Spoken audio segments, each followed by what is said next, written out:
All right, who do we got? AFC North. They're First guy powerhouses. we're going.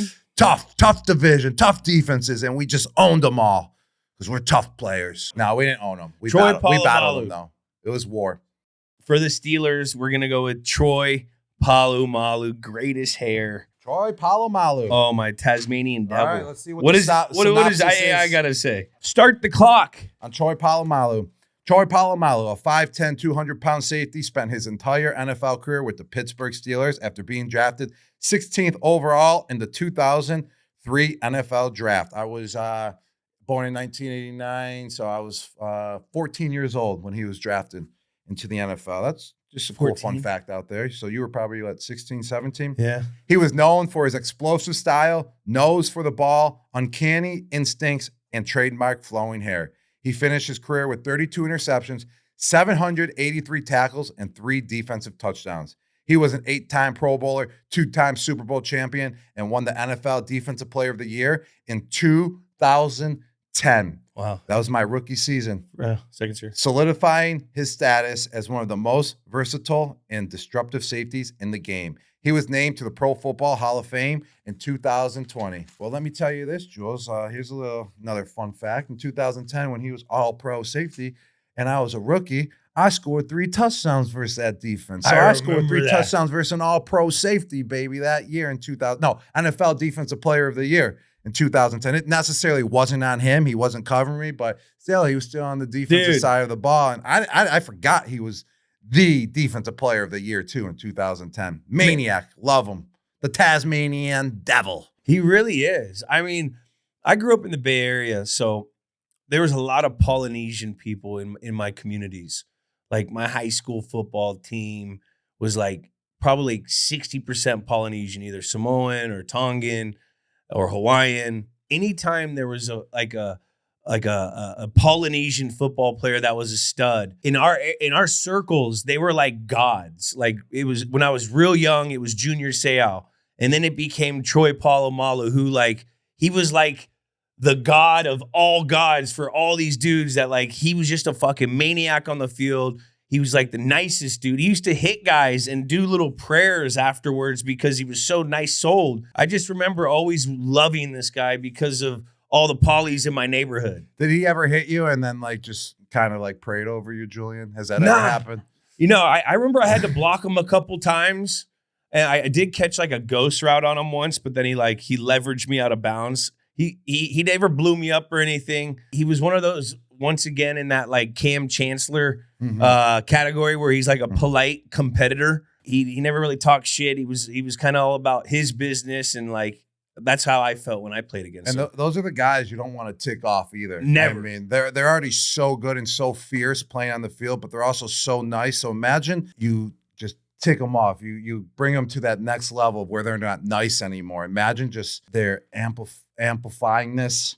There's amplifyingness. They're amplifying. Yes, amplifyingness. There we go, baby. Just imagine how much more that would be, how much more those hits would hurt if you tick him off. What I loved about him, he was a ball hawk, bro, out in the field. Always. He was always around the ball, no matter what the situation was. He was a deep safety. And let me tell you, he was in the backfield more than he was back in his own backfield on the defensive side of the ball, making sacks, making tackles for losses. And what I really loved about him, too, just knew how to jump the snap. Yeah. Better than anyone. He time snaps. Like there's like probably like 5-6 plays of him jumping over the line of scrimmage on like a 4th and 1 and grabbing the quarterback and getting a head start for the QB sneak. Like he was just a guy that knew the football, always around the football, blew up screens. He was played in the box always. He was tough in the run game. He was a great blitzer. I would say he's a top 3 blitzer blitzing safety of all time.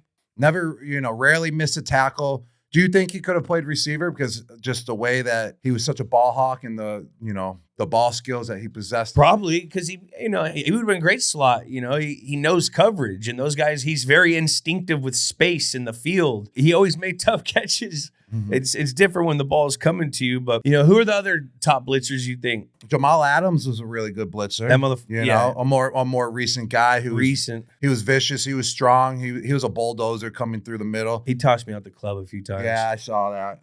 I was right there. Remember that? Yeah, I blew mean, me up. but you didn't back down, dude. And he was a young buck. You were hurting. I Yeah. remember you were hurting, but you still gave it to him. He could come in. He had But a he would vicious take himself shoulder. out the play. He would take himself out of the He play. would literally blow me up. Like I go in to get the force, and he would blow me up. We would run for 15 right by him. Like you know what I mean? Well, that's what makes Troy Polamalu so great is that he would make those guesses and he would blow up the play, but he's also making the play. Yeah. He's not missing. And if he does miss, he's forcing the play to go back inside or to go outside or wherever he needs it to go so then his teammates can make the play because of what he did to force that play to go where it was going. Just a wizard with the knowledge of the game. Unbelievable, dude, in coverage. These safeties, especially in this division, AFC North, they were like fun football players to watch. When you watched Troy Polamalu or like an Ed Reed or these were the guys that we played against and that are from our generation, so we know these guys. But you could say that about like the Ronnie Lotts of the back days, the Atwells, the Lynches. When you always had great safety like play, it was like fun guys to watch. Interceptions, big hits, fumble recoveries. He just did it all, and he was like a heartbeat. A lot of those great defenses Pittsburgh Steelers had. I went to high school, actually, my senior year in Pittsburgh. I'm all pro or all state, whatever, defensive end. So I get invited to this, Pittsburgh gala for high school football athletes. And then who's there? Troy Polamalu, who's up on the stage. It's a dinner. Everyone's recognized. And then Troy Polamalu gives a speech, an unbelievable speech. What a guy. What a guy, about faith, about doing the right thing, all the good stuff. Gets a round of applause. Absolutely loved in Pittsburgh, this guy. I loved him. Who didn't love Troy Polamalu? No. Even when I was facing him, I loved him. I'm sitting there, though. Wait. I'm sitting there, though, just like looking at the best safety in the game, one of the best safeties in the game, and I'm in high school. And I'm sitting there, and he's giving the speech, round of applause, and I just literally want to go up to him and tell him, hey, I'm Rob Gronkowski. I'll be seeing you in a couple years. You wanted to say that? I wanted to say that to him. How does hair look? It was good. Looks exactly how it was every single day that he was playing. He always all the way to this day. Great hair. Unbelievable. So just full circle moment. It was just unbelievable. I said it to a couple buddies. I'm going to face Troy Polamalu. And then 4 years later, I'm facing Troy Polamalu, man. So I just thought that was a cool moment, just kind of putting it into perspective, kind of manifesting this guy who's a legend who's speaking to me when I was in high school that I'm going to go versus him one day. And it happened. And it was really cool because then I did go versus him. Can you ask me what happened on a play when I went versus him? What did you do in your rookie year when you played him? Oh, I scored 3 touchdowns versus Steelers my rookie year, but it wasn't versus Troy Polamalu. The play I'm talking about was my second year in the NFL. I did an in-cut, caught the ball. Troy Polamalu went to tackle me. He jumped on my back, and I brought him for a ride for 5 freaking yards. Troy Polamalu went for a ride. It was like the Tom Brady going for a ride when that touchdown. But Troy Polamalu trying to tackle me. I got an extra 5-6 yards, and I'm still waiting for him to, give me that change for the ride. When you put the quarter in. Yeah, tip. You're like, what do you change where the horsey goes, giddy up, horsey. Like he was giddy up, horsey. What did he say? The Gronky's back. He played I don't hard. think he said anything. He played really hard. Maybe he inspired you with that speech to manifest yourself to go. While he was saying that speech, you're like, I'm going to go against him one day, hopefully. Not hopefully. I was going to go against him one day. Wow. Jules, I know you're a guy about looks and scruffing up your beard and making sure you got the right gel to put your hair exactly where it needs to be placed. But what do you think about the greatest hair in the game, Troy Polamalu's? I mean, he had the best hair. Anyone that was on the Head and Shoulders, he'd been on Head and Shoulders commercials for probably about 15 years. I swear. I mean, him and Patrick Mahomes.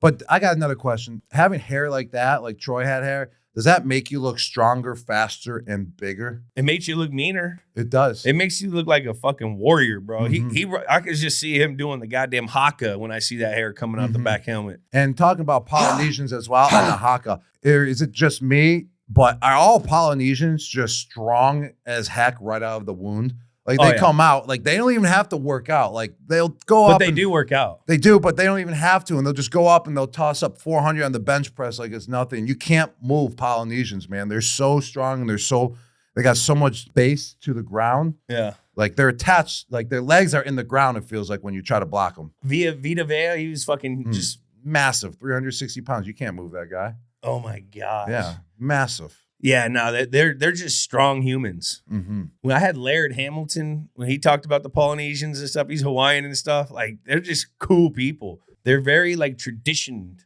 and stuff about their traditions. Time. Troy Polamalu. What kind of dude is Troy? Is he a stud, a freak, dog, whiz, or a dude's dude?